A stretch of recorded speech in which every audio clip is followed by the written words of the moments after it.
28 লক্ষ কোটি টাকা পাচার হয়েছে দেশ থেকে, কিন্তু সেই 28 লক্ষ কোটি টাকা পাচারের সাথে কোনো মাদ্রাসা শিক্ষিত লোক জড়িত ছিল না। মাদ্রাসা শিক্ষায় শিক্ষিত যারা হয়েছে বিগত সময়ে তাদের সার্টিফিকেটকে অবমূল্যায়ন করা হয়েছে। এই দেশের আলেম ওলামাদেরকে হত্যা করা হয়েছে অন্যায়ভাবে। সময় এসেছে আমাদের টোটাল শিক্ষা ব্যবস্থাকে মানবিক মূল্যবোধ সম্পন্ন তৈরি করার জন্য ধর্মীয় শিক্ষা বেস করতে হবে। মাদ্রাসা শিক্ষার সাপ্লাই লাইন ইবতিদায়ী মাদ্রাসা প্রাইমারি লেভেল সমস্ত ইবতিদায়ী মাদ্রাসা বন্ধ করার জন্য তারা পরিকল্পনা করেছিল এবং করেছে। অফিসিয়ালি চিঠি দিয়েছে মাদ্রাসা বোর্ডকে, যার নতুন কোন ইবতিদায়ী মাদ্রাসা কোড নাম্বার দেওয়া যাবে না। একটি প্রতিষ্ঠিত শিক্ষা ব্যবস্থাকে গলা টিপে হত্যা করার জন্য যা করা দরকার সবই করছে। মাদ্রাসা শিক্ষায় শিক্ষিত যারা হয়েছে বিগত সময়ে তাদের সার্টিফিকেটকে অবমূল্যায়ন করা হয়েছে। বিগত সময়ে পুলিশ সহ কোন ডিফেন্স বাহিনীতে মাদ্রাসা শিক্ষিত ছাত্রদেরকে চাকরি দেওয়া হয়নি, যার ফলশ্রুতিতে বিভিন্ন সময়ে আমাদের মাদ্রাসা শিক্ষার্থীদের ভিতরে মানসিক দুর্বলতা এবং কনফিডেন্স লেভেল, যেটা আত্মবিশ্বাস, সেটি নষ্ট করা হয়েছে। রাষ্ট্রীয় পক্ষ থেকে যখন বলা হয়েছে মাদ্রাসাগুলো হচ্ছে জঙ্গি উৎপাদনের কারখানা, এর চাইতে লজ্জাজনক দুঃখজনক জিনিস আর কি হতে পারে? সমাজের ভিতরে যে পারসেপশন তৈরি করা হয়েছে, আলেম ওলামা, দাড়ি টুপিধারী, বোরকাওয়ালি, এই সমস্ত লোকদেরকে যখন হেনস্থা করা হয়েছে, এটার উদ্দেশ্যে যে যাতে কোনো মানুষ মাদ্রাসায় না পড়ে। এই দেশের আলেম ওলামাদেরকে হত্যা করা হয়েছে অন্যায়ভাবে, ডান্ডা বেরিয়ে পড়ে সারা দেশে ঘুরানো হয়েছে আতঙ্ক সৃষ্টি করার জন্য, যাদেরকে মাদ্রাসায় না পড়ে।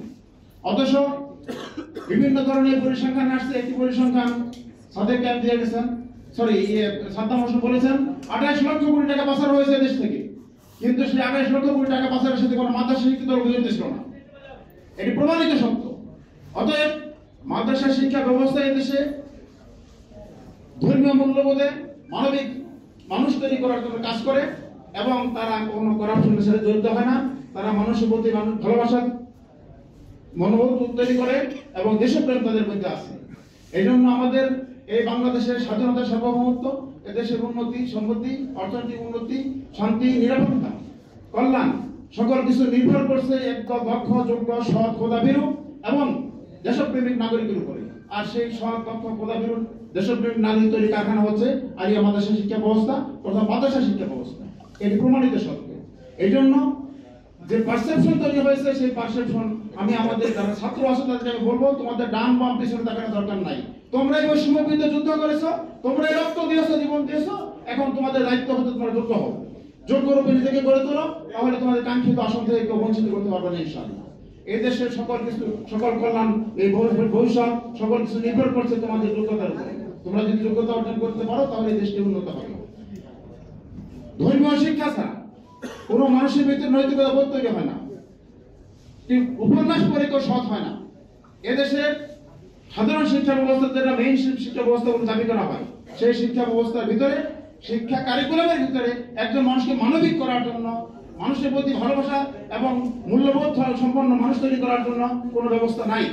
যেজন্য আমরা দেখেছি বিগত সময়ে আপনার ফাহাদকে নির্দয়ভাবে যারা হত্যা করেছে, তারা কিন্তু কোনো বোকা শোকা ছাত্র ছিল না।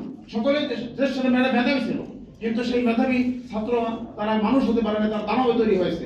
অতএব শুধু ভালো ছাত্র হলেই হবে না, বরং তাদের মধ্যে মানবিক মূল্যবোধ থাকতে হবে। আর সেই মানবিক মূল্যবোধ তৈরি করে মাদ্রাসা শিক্ষা ব্যবস্থা। আপনারা বলতে পারেন তাহলে কি জেনারেল শিক্ষার ভিতরে কোনো ভালো মানুষ নাই? অবশ্যই আছে, অবশ্যই ভালো মানুষ আছে, ভালো অফিসার আছে, সৎ অফিসার আছে, জেনারেল শিক্ষিত হয়। কিন্তু আপনি খুঁজে দেখেন, হয় তিনি বক্তব্য বলেছেন, না হলে তার পারিবারিক শিক্ষা আছে, না হলে তিনি এমন পরিবেশে বড় হয়েছে পারিবারিক শিক্ষার কারণে তিনি মানবিক হয়েছেন।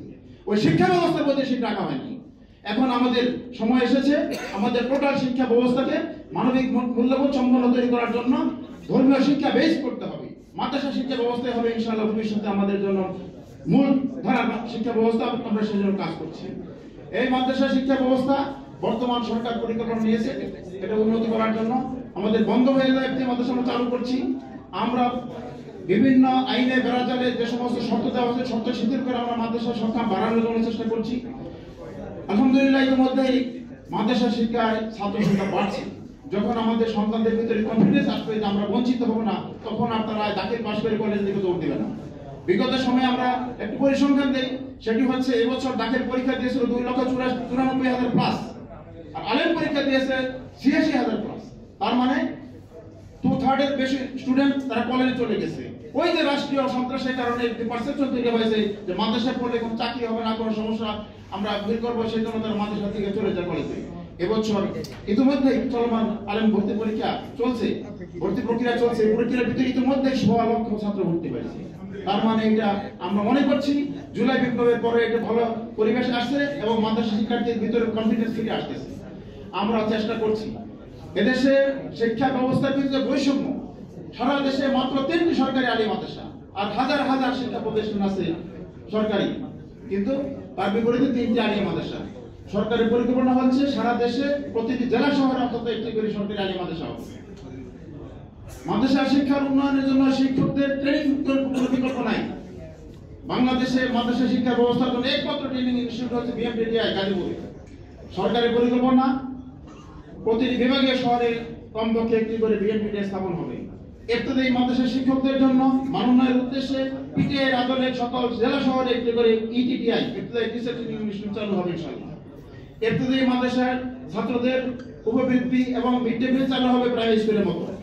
আমরা দীর্ঘদিন বন্ধ থাকার পর ক্লাস 5 এবং ক্লাস 8 মাদ্রাসায় বৃত্তি পরীক্ষা চালু করছি ছাত্রদের প্রণোদনা দেওয়ার উদ্দেশ্যে, যাতে তারা কনফিডেন্স লাভ করে এবং তারা যাতে মাদ্রাসা শিক্ষার জন্য আরো মনোনিবেশ করতে পারে, সেজন্য আমরা চেষ্টা করছি। আমাদের যাবতীয় প্রচেষ্টা অব্যাহত আছে।